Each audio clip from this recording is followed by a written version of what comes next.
아멘. 할렐루야.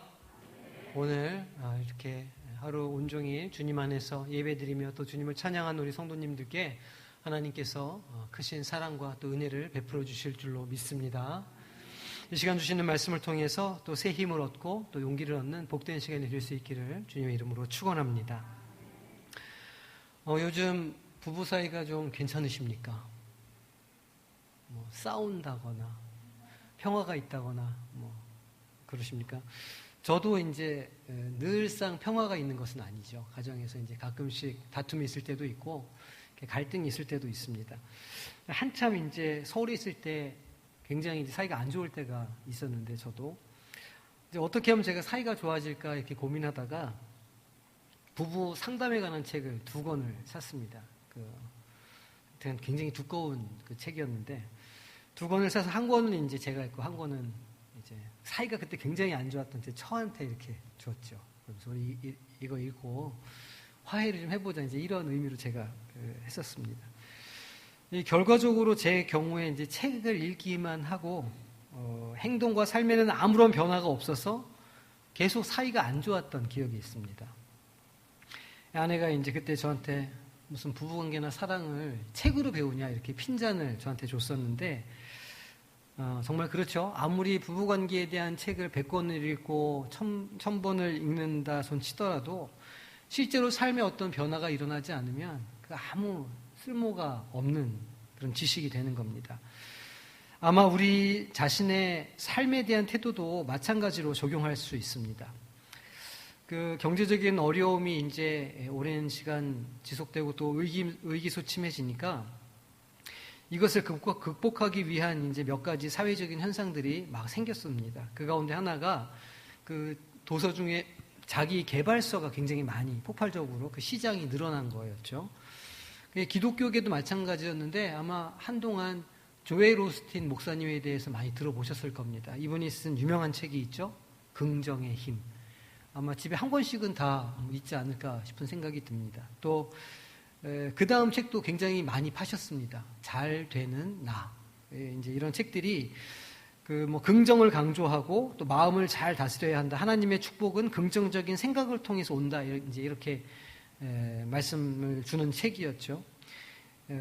또 종교계뿐만이 아니라 그 비슷한 책들도 꽤 많이 유행했습니다. 시크릿이라는 책이 있었는데 그 책의 내용은 이제 굉장히 유명한 어구죠. 간절히 소망하면 우주가 도와준다. 이런 류의 이제 책이었습니다. 문제는 자기 개발서를 아무리 읽어도 자기 개발이 잘 되지 않더라는 겁니다. 부부 상담 책을 아무리 읽어봐야 맞닥뜨리고 피터지게 싸우지 않으면 문제가 해결될 수 없다는 것이죠. 사실 우리는 우리들이 경험하고 있는 우리 삶의 여러 가지 고민들 또 좌절과 절망들에 대해서 지식적으로는 어떻게 반응해야 되는지를 다 알고 있다는 겁니다. 고통이 올 때, 고난이 올 때 기도의 자리를 찾고 예배에 잘 참석하고 하나님의 말씀으로 힘을 얻으면 되지라고 쉽게 생각하고 또 그런 지식을 다 갖고 있어서 누군가 그런 어려움에 처하면 그렇게 살면 된다고 쉽게 조언하기도 합니다. 하지만 여전히 그런 순간이 되면 우리의 삶은 어려움을 경험하게 되고 정말 풀어야 할 숙제 같은 어떤 문제들에 대해서는 여전히 움츠러들고 외면하게 되는 우리 모습을 보게 된다는 것이죠. 아무리 긍정해도 아무리 꿈을 가지려고 해도 여전히 풀리지 않는 문제로 우리 안에 남아 있는 겁니다. 우리가 갖고 있는 자아상은 여전히 나아지지 않고 위축되고 좌절되는 문제 앞에서 여전히 똑같은 그런 행동을 반복하게 되는 것이죠. 어떻게 하면 나아질 수 있을까? 어떻게 하면 우리 인생이 한 걸음 더 앞으로 전진할 수 있을까? 이제 이런 고민을 자주 하게 됩니다. 우리에게 있는 그런 문제가 닥쳐오면 반복되는 문제들이 또 다시 시작되거나 해결할 수 없는 상태가 되면 우리 마음에 그 우울감 같은 게 이렇게 찾아오기도 합니다. 속이 상하고 화가 나는 것이죠. 오전에도 제가 말씀드렸는데 그 화가 난다는 것은 우리 내면의 어떤 것들에 대한 두려움이나 부끄러움이나 고민 같은 게 있을 때 그것에 반발해서 생겨나는 감정이기 때문에 누군가가 화를 낸다는 것은 그 안에 뭔가 불편하고 풀리지 않는 문제가 있다는 것을 증명하는 그런 마음 상태인 것이죠. 마음속에 분노가 생기면 희생양을 찾기도 하고 원망하는 마음이 들기도 합니다. 그런 게 이제 반복되다 보면 어느 순간에는 우리 삶에 있는 문제들을 회피하게 되는 겁니다. 그거 뭐 붙잡고 우리가 고민해봤자 해결되지도 않고 늘 그 모양 그 모습인데 그거를 내가 언제까지 붙잡고 이렇게 하겠나 이런 생각을 하고 이제 그 문제를 아예 쳐다보지 않게 되는 것이죠. 좌절하고 희망을 버린다는 말입니다. 그런데 이제 그렇게 희망을 가지지 않는다면 우리 내면에는 동기부여가 되지 않습니다. 그러니까 희망을 잃어버리는 순간 진짜 모든 것이 다 끝나는 상황이 된다는 것이죠. 우리 마음속에 소망이 사라지면 우리의 열정도 함께 사라져 버리기 때문입니다. 하지만 반대의 상황도 생각해 볼 수 있습니다. 아무리 어렵고 힘들고 고난 속에 있더라도 이것이 끝난다, 이것이 회복될 수 있다라고 하는 소망, 희망이 있으면 그것을 이기고 버티고 견뎌낼 수 있다는 것이죠. 이 공동체가 지금은 좀 힘들어도 앞으로도 좋아질 거라고 하는 희망이 있으면 여전히 공동체를 위해서 기도하고 노력할 수 있는 겁니다. 장자가 죽는 10번째 재앙을 이제 이스라엘 민족들이 피했습니다. 그리고 홍해가 갈라지는 기적도 체험하고 그 바다 한가운데를 직접 자기가 스스로 건넜더니 이스라엘 민족은 끊임없이 이 희망을 갖기 위해서 노력했다고 할 수 있습니다. 하지만 이 400년간 노예 생활을 한 이 민족에게는 흔히 말하는 노예 근성이라는 게 몸에 배어 있었습니다. 자신의 삶에서 주도적이지 못하고 희망을 꿈꾸지 못하도록 하는 삶을 오랜 시간 평생을 이렇게 살아왔다는 것이죠. 이들의 첫 번째 좌절은 언제였냐면 홍해 바다를 건너기 직전이었습니다. 뒤에는 애굽의 철병거가 자신들을 쫓고 있었고 앞에는 바다로 막혀 있었습니다. 이들은 애굽 사람들을 섬기는 것이 광야에서 죽는 것보다 낫겠다 이렇게 불평합니다. 지금 애굽에서 나오기 위해서 어떤 희생과 어려움을 겪었습니까? 애굽에서 나오기 위해서 하나님께서 그대 민족에게 어떤 역사를 일으켜 주셨습니까? 근데 이들이 첫 번째 고난에 딱 맞닥뜨리자 그것들은 다 잊어버리고 차라리 애굽에 있었더라면 이런 고생을 우리는 안 했을 거다라고 이 백성들이 말했다는 것이죠. 이들이 했던 두 번째 절망은 물과 음식이 없을 때 찾아왔습니다. 그러니까 시내산 아래 신광야에 도착해서 2달 반이 지나니까 이제 챙겨왔던 이런저런 음식물들이 다 떨어지게 된 겁니다. 그러니까 이들이 어떻게 불평합니까? 애굽 땅에서 고기 가마 곁에 앉아있던 때와 떡을 배불리 먹던 때가 그립다. 안 나왔으면 굶어 죽지는 않았을 건데. 이렇게 이제 또 불평을 하는 겁니다. 이들이 했던 세 번째 불평, 불만, 그러니까 절망의 상태는 르비딤에 도착해서 물이 없을 때였습니다. 그곳의 이름을 마사 또는 무리바라고 불렀는데 마사는 다투다라는 뜻이고 무리바는 하나님을 시험한다는 뜻입니다. 그러니까 이스라엘 백성들이 그들의 절망에 부딪혔을 때 하나님이 우리 중에 계신가 안 계신가 시험했다는 말입니다. 참 놀랍죠. 왜냐하면 그 광야를 하나님께서 인도하셨고 구름기둥, 불기둥으로 인도하시는 와중이었는데 그 불기둥, 구름기둥을 보면서도 하나님이 계신가 안 계신가를 의심할 정도도 그들의 마음속에는 소망이 없었고 의심으로 가득했다는 겁니다. 네 번째 절망은 다베라에서였습니다. 여기에서 백성들이 악한 말로 원망했다 이제 기록하고 있는데 아마도 자기 인생을 한탄하면서 저주하고 욕을 한 것 같습니다. 하나님께서 이제 몇 번을 참으시다가 이제 행진하는 대열의 한쪽 끝을 이렇게 불사르셨습니다. 이들이 고기를 먹고 싶다고 불평하고 또다시 애굽의 삶을 추억하는 것이죠. 하나님께서 기브롯 핫다와에서 재앙을 내리실 때 얼마나 화가 나셨는지 그 메추리 고기를 보내주시고 그 고기를 먹을 때 이빨 사이에 있는 메추리 고기가 씹히기 전에 재앙을 내리셨다 그렇게 기록합니다. 아주 흥미롭고 재미있는 사실이 있는데 이 이스라엘 백성들이 절망하는 순간 이들이 그 소망을 잃어버리는 그 순간에 이들은 모두 애굽을 추억했다는 겁니다. 과거에 자신이 좋았었던 때, 과거에 있었던 때를 돌아보면서 그때로 가려고 하는 그 모습들을 그들이 그 순간마다 가졌다고 하는 것이죠. 과거로 돌아가고 싶어 하고 용기를 내어서 그 자기가 했던 선택을 부정하는 겁니다. 이들이 스스로를 어떻게 이해하고 있었는가 하면 자신의 인생에 대한 숙명이 있고 주어진 여건에 만족하면서 살아야 한다는 것을 밑바탕에 가지고 있었던 겁니다. 환경을 개혁하거나 앞으로 나아갈 생각을 하는 것이 아니라 주어진 것에 그냥 순응하고 그렇게 살아가는 삶을 이들이 살기를 소망했다는 겁니다. 그러니까 애굽 사람들을 섬기는 것이 우리 민족의 운명이며 어쩔 수 없는 일이라는 이해를 이 아버지 세대들이 1세대들이 가지고 있었다는 것이죠. 하지만 하나님께서는 그들을 하나님을 섬기는 백성이 되게 하시기 위해서 불러내셨습니다.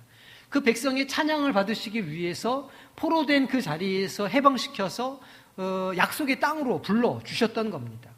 본래 그들의 정체성은 노예가 아니라 하나님의 자녀였기 때문에 하나님은 그 정체성을 회복시키시기를 원하셨던 겁니다.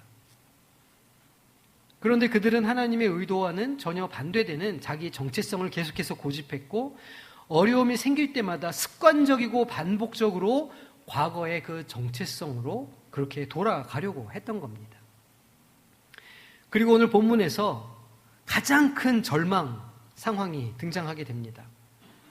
사실 이스라엘 민족의 절망이 이해가 안 되는 것은 아닙니다. 왜냐하면 홍해를 건너서 바란 광야에 이르기까지 대략 1년하고 한 4개월 정도의 시간을 이들이 광야에서 살았습니다. 그러니까 애굽에 있을 때는 뭐 좋지는 않지만 어쨌든 한 군데에 거주하면서 집이라고 할 만한 것에서 그 어쨌든 새끼니를 이런 저런 방식으로 먹고 살았는데 1년 4개월이나 되는 시간을 나그네처럼 떠돈다고 생각해 보십시오. 바람이 불고 비가 오고 춥고 이럴 때 광야에서 모닥불을 피고 가축들을 끌고 다니면서 사는 일이 그 쉬운 일이 아니었을 겁니다. 어린 자녀들도 있을 것이고 나이 든 노모도 계셨을 겁니다.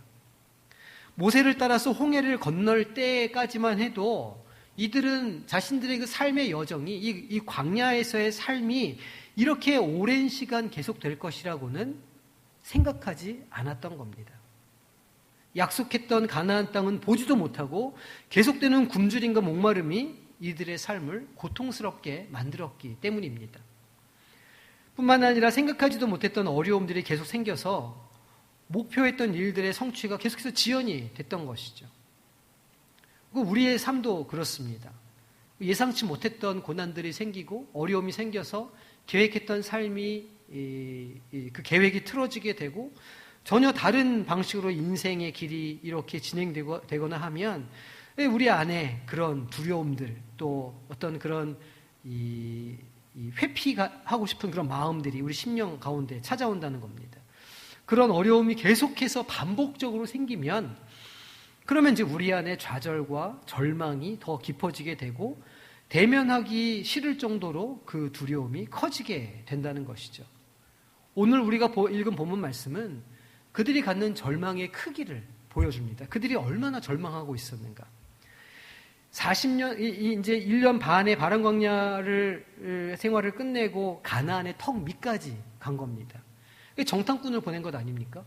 정탐꾼 12명의 정탐꾼이 그 땅을 정탐하고 돌아와서 보고를 듣는데 그 보고가 기가 막힌 겁니다. 하나님께서 우리에게 주시겠다고 하는 저 땅은 사람이 살 곳이 아닙니다. 물론 저 땅이 되게 풍요롭고 좋지만 저 땅에는 이미 거주하고 있는 사람들이 있고 그 사람들은 되게 강력합니다. 우리는 거기 들어갈 수 없을 겁니다. 라는 보고를 들었던 겁니다. 그 절망을 다시 한번 반복적으로 경험하니까 이스라엘 백성들의 선택과 반응이 어땠습니까? 많은 원망과 슬픔의 탄식들이 터져 나오기 시작하는 겁니다. 백성들 앞에서. 왜 우리를 여기까지 끌고 나와서 이 고생을 시키고 결국은 저곳에 들어가지도 못하게 우리를 만드느냐. 모세를 원망하고 오히려 모세를 말하자면 우리 리더십에서 치우고 다른 사람을 세워서 애굽으로 돌아가자고 하는 그런 이야기가 나올 정도로 이 사람들은 두려움과 고통 속에 빠지게 되었던 것이죠.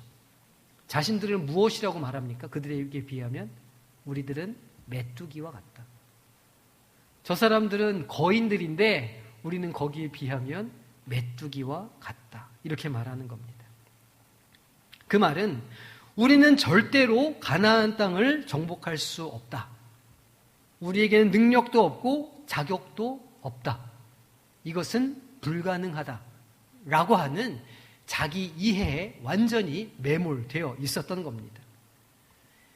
이들이 조건만 보면 아마 그랬을 겁니다. 1년 반을 광야 생활을 한 사람과 오랜 시간 동안 농사를 지으면서 경작을 해오면서 살아왔던 사람들의 피부 색깔이 어땠겠습니까? 광야에서 뙤약빛에서 1년 4개월을 고생한 사람들의 얼굴이 까무잡잡하고 제대로 먹지 못해서 메말랐다면 그 땅에서 농사를 짓고 정착해서 오랜 시간 살아왔던 이 거주민들의 피부는 아마 하얗고 반질반질했을지 모릅니다. 그리고 얼굴에 기름이 쫙 흘렀겠죠. 그거를 볼 때 이 사람들은 눈으로 보이는 그것에서 절망하고 좌절을 했던 겁니다.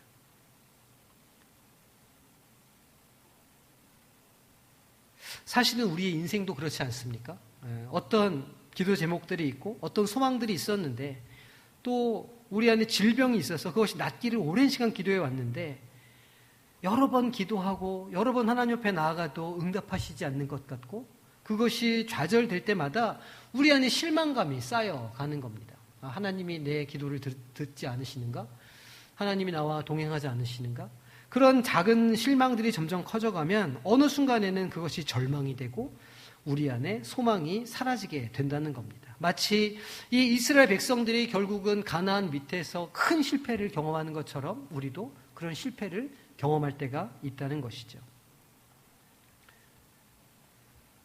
제가 제 가정에서 제 아내와의 관계를 회복하기 위해서 이런저런 노력을 했던 것처럼 우리가 우리의 가정에서 그런 어려움들을 경험할 수가 있습니다.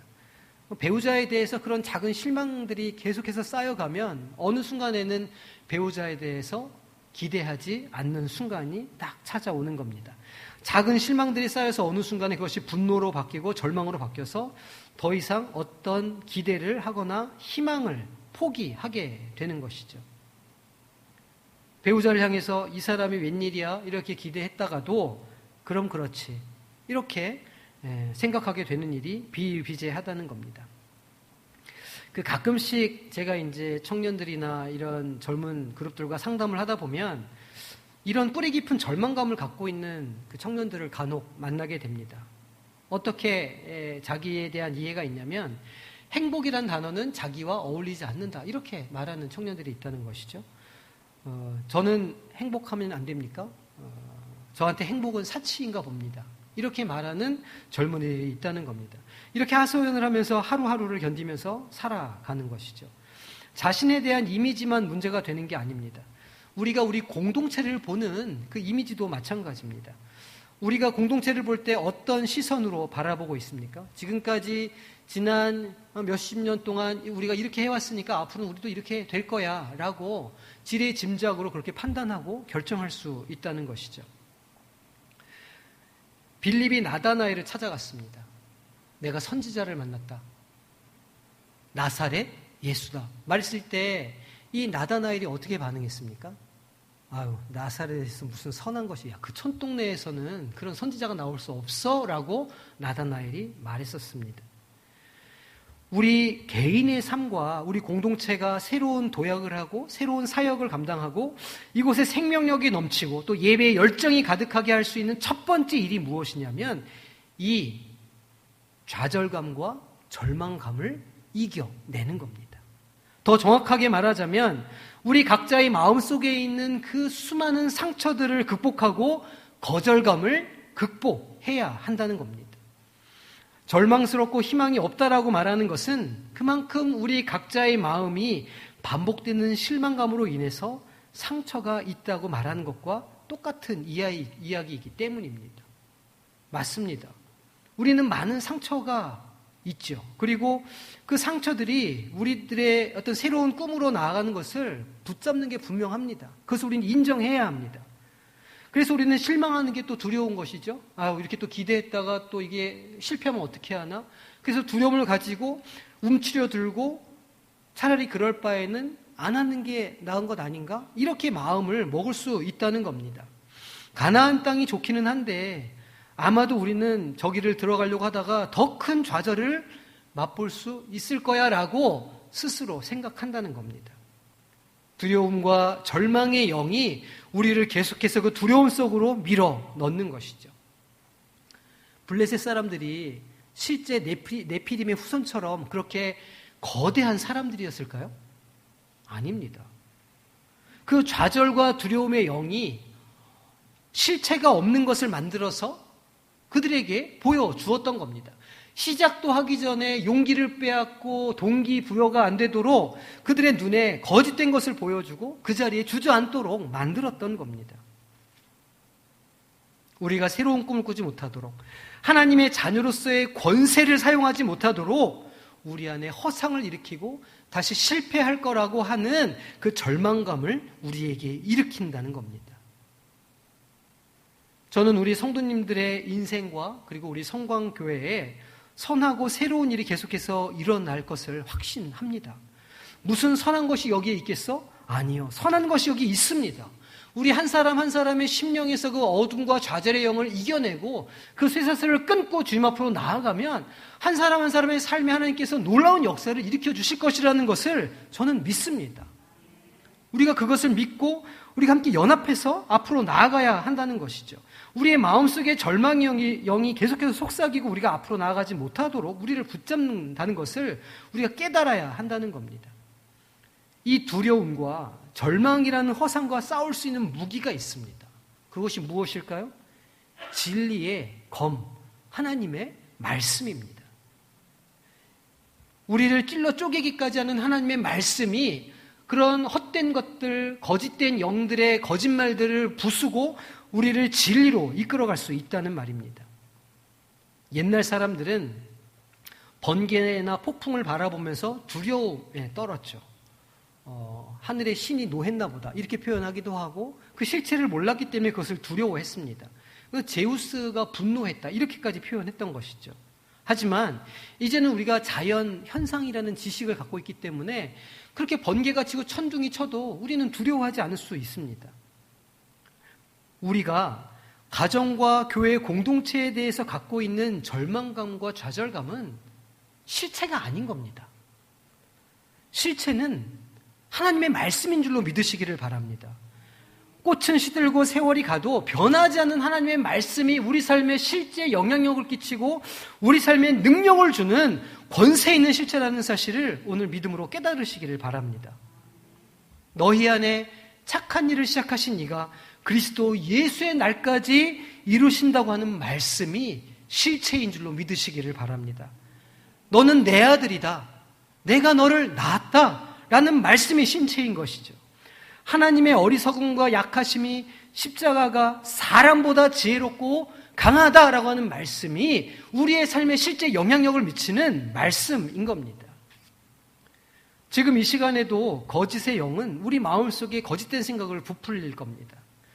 우리의 절망감이 더욱 커질수록 부풀리고 좌절감이 커지도록 부풀립니다.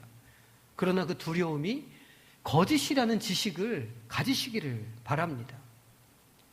나사로를 한번 생각해 보십시오. 그가 주님을 기다리다가 그만 먼저 세상과 작별하게 되었습니다. 장사를 치른 지 나흘이나 지나서 그 더운 그 중동의 땅에 그 무덤 속에 썩은 내가 진동하고 모든 사람들이 완전히 끝난 일이라고 더 이상 소망하는 것은 꿈꿀 수도 없는 일이라고 완전히 포기했었습니다. 그래도 예수님에 대한 믿음이 있었고 예수님을 신뢰했던 마르다와 마리아조차도 예수님을 만나자 왜 이제 오시느냐고 한탄하며 서럽게 우는 겁니다. 주변 친치들과 마을 사람들도 탄식하고 왜 주님께서 일찍 나타나지 않으셔서 나사로를 죽게까지 저렇게 내버려 두셨는가 이렇게 후회했던 겁니다. 완전한 절망, 소망 없는 포기만이 그들에게 남아 있었다는 것이죠. 무덤은 그 완전한 절망의 상황을 상징하는 겁니다. 성도님들의 마음은 어떠십니까? 마음 한켠에 혹시 그런 컴컴한 무덤처럼 무엇인가가 남겨져 있는 것은 아니십니까? 부부관계나 아니면 자녀 문제가 혹은 사업장의 문제나 주변 친지들과의 문제가 더 이상 어찌할 수 없는 것으로, 더 이상 아무 소망을 꿈꿀 수 없는 그런 상태로 그렇게 마음 한켠에 무덤처럼 내버려져 있지는 않으십니까? 그런데 그 절망을 주님께서 아신다는 거예요. 주님께서 그 무덤을 바라보시면서 슬퍼하는 자들을 보시면서 같이 아파하셨다는 겁니다. 주님께서 성도님들의 그 어두운 마음 한켠을 보시면서 성령님으로 탄식하고 기도하시는 줄로 믿으시기를 바랍니다. 그리고 그 무덤이 끝이 아닙니다. 끝날 때까지는, 주님이 끝났다고 말씀하시기 전까지는 어떤 인생도 끝나지 않은 겁니다. 주님께서 우리에게 오신다면 그 완전한 죽음이 있는 무덤조차도 새로운 생명으로 변하는 역사가 선포되는 것이죠. 무덤 문을 열라 하시고 나사로야 나오라 하시고 풀어놓아 다니라 말씀하시면 그 무덤에서도 생명이 자라나고 새로운 역사가 일어나게 되는 겁니다. 마찬가지로 주님께서 우리 마음에 찾아오시면 그 죽음과 같은 상황이 생명으로 변하게 되고 절망이 희망으로 바뀌는 줄로 믿으시기를 바랍니다. 그러므로 우리는 좌절을 넘어서 새로운 꿈을 계속해서 꾸어 나아가야 합니다. 우리의 가정에 대해서 계속 꿈꾸시기를 포기하시면 안 되는 겁니다. 교회에 대해서 새로운 소망과 비전을 우리가 계속 가져야 하는 겁니다. 우리 교회에서, 우리 가정에서, 내 인생에서 선한 것이 나올 수 있다. 내 이 삶 속에 하나님께서 놀라운 일을 일으키실 것이다. 이 연약해져가는 육체 가운데 성령께서 일하시면 나를 통해서도 아름다운 일들이 일어날 수 있다는 이 믿음을 가지고 하나님 앞으로 나아갈 때 그 믿음 안에 하나님께서 일하시고 역사하신다는 사실을 오늘 믿음으로 고백하시기를 바랍니다. 우리의 절망을 이기는 힘과 능력이 우리에게서 나오는 게 아닙니다. 우리가 다리에 힘이 있어서 하나님의 주신 그 사명을 감당할 수 있는 게 아니라는 말입니다. 우리에게 재정적인 어떤 풍요로움이 있어서 하나님의 일을 열심히 감당할 수 있다는 말이 아니에요. 힘이 있고 재정이 돼서 무엇인가를 하는 건 누구라도 할 수 있는 일입니다. 하나님은 오히려 그런 사람을 원하지 않습니다. 왜냐하면 그게 자기가 한 일인 줄 알기 때문에. 도리어 하나님은 할 수 없는 상황에서, 불가능해 보이는 상황에서 오직 하나님을 향한 믿음을 가지고 믿음의 발걸음을 뛰는 사람들의 그 사역에 축복하시고 은혜를 더하여 주시는 줄로 믿으시기를 바랍니다. 왜요? 하나님께 영광이 되기 때문입니다. 그러므로 우리는 어느 순간에라도 어떤 상황에서라도 다시 소망할 수 있습니다. 우리가 다시 꿈꾸고 회복을 소망하는 이유는 하나님이 우리를 사랑하시고 그 사랑에 변하지 않으며 하나님께서 신실하신 분이시라는 이 사실 때문입니다. 우리의 의 때문이 아니라 하나님이 이루어 가시기 때문이라는 것이죠. 오늘 혹시 우리의 삶의 성도님들의 가정에, 교회에 풀리지 않는 문제가 있습니까? 그것이 혹시 절망까지 이어지지는 않으십니까? 하나님을 의지함으로 믿음으로 다시 꿈꾸기를 시작하시는 성도님들이 되시기를 바랍니다. 그 문제 붙잡고 다시 기도하기를 시작하시기를 바랍니다. 우리를 사랑하셔서 구원에 이르게 하시는 하나님의 말씀 위에 서시기를 바랍니다. 우리는 메뚜기가 아닙니다. 우리는 하나님의 양자의 영을 받은 자들이며 하나님의 하늘의 신령한 유업을 받은 자들입니다. 그래서 우리는 이렇게 찬양할 수 있는 겁니다. 예수님 권세, 예수님 권세, 예수님 권세, 내 권세, 예수님 권세, 예수님 권세, 예수님 권세, 내 권세. 할렐루야. 예수님 권세가 나의 권세인 줄로 믿으시고 양자의 영된 그 권세를 누리면서 사는 우리 성도님들이 되시기를 바랍니다. 절망을 딛고 일어서서 누군가 한 명이 저 사람은 저렇게 용기를 가질 수 없어 보이는 사람인데, 저 사람은 저렇게 힘을 낼 수 있는 형편에 있는 사람이 아닌데 하는 사람이 좌절하지 않고 용기를 내고 하나님 앞으로 걸어가는 것을 볼 때 그 뒤를 이어 많은 이들이 믿음으로 다시 일어나게 되는 역사가 일어나게 될 줄로 믿습니다. 그리고 좌절과 절망에서 소망으로 옮겨가는 영적인 출애굽이 일어나게 될 줄로 믿습니다. 이 시대에 각 개인과 가정과 지역사회에 그런 소망을 전달하는 우리 성광교회가 될 수 있기를 소망합니다. 누구 한 사람이 믿음을 가지고 소망을 가지고 그 길에 나서기 시작하면 마치 모세를 쫓아서 많은 이들이 출애굽했던 것처럼 우리 교회 모든 성도들이 함께 영적 출애굽을 경험하는 복된 역사를 주시기를 주님의 이름으로 축원합니다. 기도하겠습니다. 하나님 감사합니다. 오늘 우리에게 복된 주일을 허락하여 주셔서 아침부터 저녁까지 주님의 전 안에서 주님을 예배하며 또 주님을 찬양하며 말씀 들으며 은혜 받게 하여 주시니 참으로 감사드립니다. 주님께서 허락하여 주신 말씀 그것을 하나도 땅에 떨어뜨리지 아니하며 온전히 마음 품고 세상에 나가 그 말씀 붙잡고 살아가게 하여 주시고 그렇게 말씀 붙잡고 살아가기로 결단할 때에 그 삶의 자리에 하나님께서 홍해를 가르시고 하루에 살아갈 양식을 허락하시며 그 길을 내어주시는 역사를 경험하는 온 성도들이 될 수 있도록 주님 축복하여 주시옵소서. 감사드리며 예수님의 이름으로 기도하옵나이다. 아멘. 찬송 344장